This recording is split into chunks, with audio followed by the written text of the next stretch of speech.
Okay, so one of the other new products in the Taylormade 2017 product line, which I know a lot of you will be interested in, is the Taylormade M2i, and this was a really successful product first time around for Taylormade. Really, you know, struck a chord with you know, some of your high handicapper golfers who wanted a little bit more distance. They wanted to see the ball, you know, go nice and high in the air, lots of carry. Yeah, but at high ball flight and that carry, you're still getting soft landing. So it was an iron that lots of people really liked. I think, you know, a lot of better players would have liked to have used the M2, but last year's model, it was quite chunky. It was did sort of scream a little bit more of your game improvement iron, and that's why, you know, a lot of players might have been put off from that. They did also have the M2 Tour, but again, it just probably didn't quite have you know, the look that the better players were going to like. So we've got the M2 here. We've also now got the M1 iron, so it's, you know, kind of choose between the two. You know, maybe depending on ability, the better player may lean more towards M1. So I've got lanyards going all over the place here. You need to have these at an event like this because there's a lot of people here and they need to know who you are. So well, I'll try and detangle that. Yeah, the M2 iron. Main things that they've done on this iron, they've actually changed the hosel design. We've still got this fluted hosel, but they've actually been able to save a little bit of weight in there just to drive that CG down nice and low again, keeping that CG low to get that high launch, which is what the M2 was all about. They've actually even been able to make the top line a little bit thinner as well, just so it isn't, you know, it isn't quite as chunky as what the previous M2 iron was. But it's you know, this is you know, it's like a distance iron. It's for players who want to get, you know, a few more yards, and you know, there's a lot of people out there that this club's going to appeal to. I caught up with Tomo Bysted, who's Taylormade's top man when it comes to irons, and he just told me a little bit more about, you know, what they were thinking and how they thought they could make the original M2 iron a little bit better. Let's start off with the M2 iron because it's a product that a lot of people will be familiar with already. This is like the sort of second generation of, correct, yeah, of the M2 iron. Yeah. It's a really successful product, you know, market leading iron, you know, last year. So, you know, how did you make you know, a product that was really, you know, really successful, you know, better? Where were the areas that you identified where you could make it better? Well, you know, the first thing we wanted to do is figure out how do we get more forgiveness into the product. So we clearly with this kind of golfer, the 15 to 30 handicap, we call it, is really looking for forgiveness. I mean, ultimately, the thing that's going to help them play better is getting distance on their shots, being able to land on greens, and club to help them out when they don't hit it perfectly, yeah, sure. You know. And so I think we solved the first two of those things with the M2. It goes very high, it goes very far, but we felt like we could make an improvement in the forgiveness of the product, and that really is where face slots come in. And it's a technology that we've had since the RSI products, as you know, but we've sort of had a challenge incorporating in these really fast thin face irons because the faces were so big and the faces got too flexible. Okay. And so what we did was we kind of reshaped this M2 versus the original M2 into a little bit of a different profile. It's a little bit smaller and it's a little bit shallower than the original M2, which allowed us to keep the face very thin, very light, and still put the face slots in without having to thicken the face. And now the benefit we get from that is we're able to keep the CG really low in the head, which is giving you all that great launch and height that you saw in original M2, but now adding this element of forgiveness in the face with the face slots, and we're seeing incredible improvements in performance, especially toe side of center, which again, most amateur golfers are impacting the ball on that side. When we look at the data,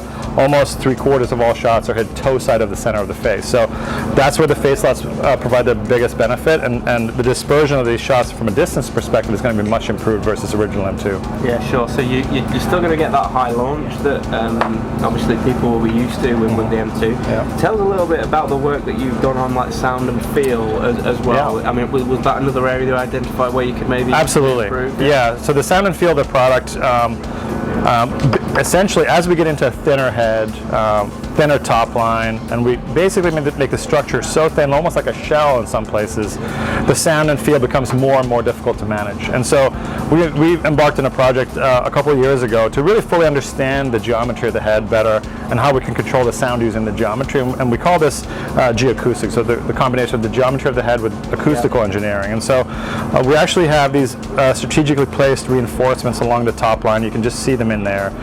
And actually I can show you on this cutaway even more more clearly, where you see these little thicker parts of the top line. Yeah. Really helps stiffen in just the right place. Like if that piece was like over here, the sound would be different. And so we're able to tune it really with this.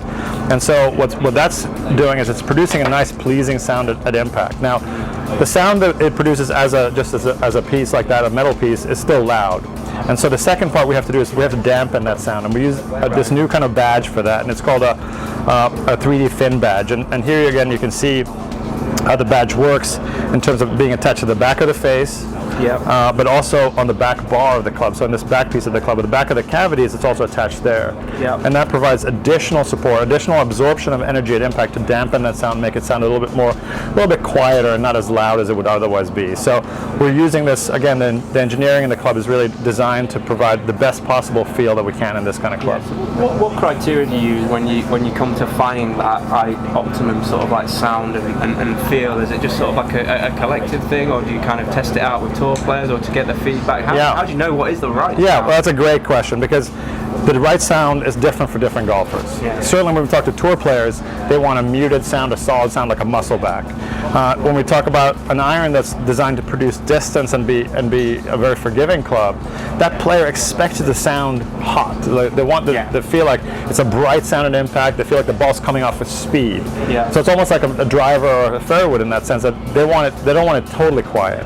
And so we do a lot of testing, and we have a very good idea based on again, perception tests, or where we need the frequencies to be. So whether it's 3,000 hertz or 4,000 hertz, and we know where these bands are. So we analyze these sounds in the computer, we model everything, and we can say, well, you know what, this sound is a little bit too high frequency, we need to get it a little to this range. And that's, again, and then we prove that out by having humans test the product. And these are typically, we don't use tour players to test these kind of products, we use amateur golfers. And it's honestly just a perception test. We say, did you like that or did you not like that? Was this better or was that better? And then if 9 out of 10 people say they like this one better, then we say, well, that's better.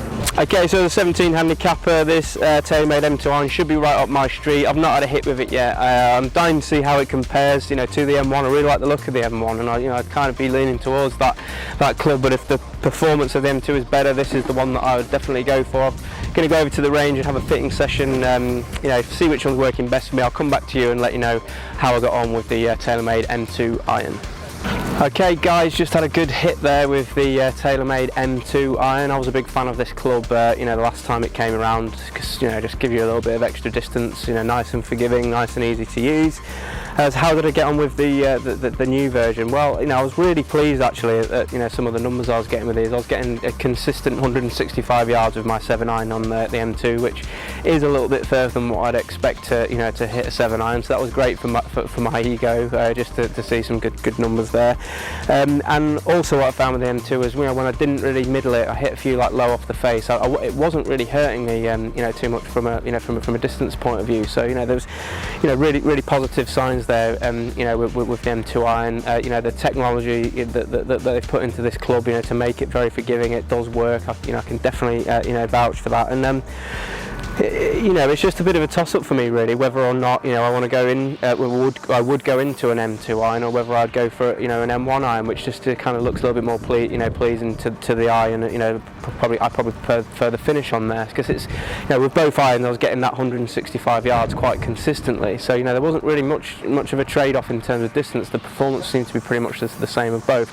This was more forgiving. The M2 was more forgiving. But if I want to aspire to kind of be a little bit better and pick an iron that I might almost grow into a little bit, then I'd probably go with the M1. But anyway, the new M2, it does what it says it's going to do. If you're a player out there that wants a little bit of extra distance with your irons, this club is definitely going to be one for you. It's going to launch nice and high, and it's going to be very forgiving. So for a game improvement, iron, for wide range of abilities, this iron's definitely going to work for you. So if you fall into that category, give it a try. I think they have definitely improved on what already was a very successful successful product. The sound and feel is definitely a little bit more pleasing. It was maybe a little bit harsher on the original model. So you know, I think it's definitely fair to say that the work's gone into this club, you know, that has improved it, and probably have made it a little bit more forgiving as well by saving a little bit of weight there in the hosel, moving that, you know, nice, you know, kind of get that CG nice and low. So when I was just hitting it, you know, a little bit low on the face, I'm still getting some quite good numbers. Check it out. Let us know what you think. Are you an you know, would you lean more towards M1, or would you know still like you know, you think M2 is going to give you the performance that you need? Let us know. Post your comments below, and yeah, look forward to seeing you again soon.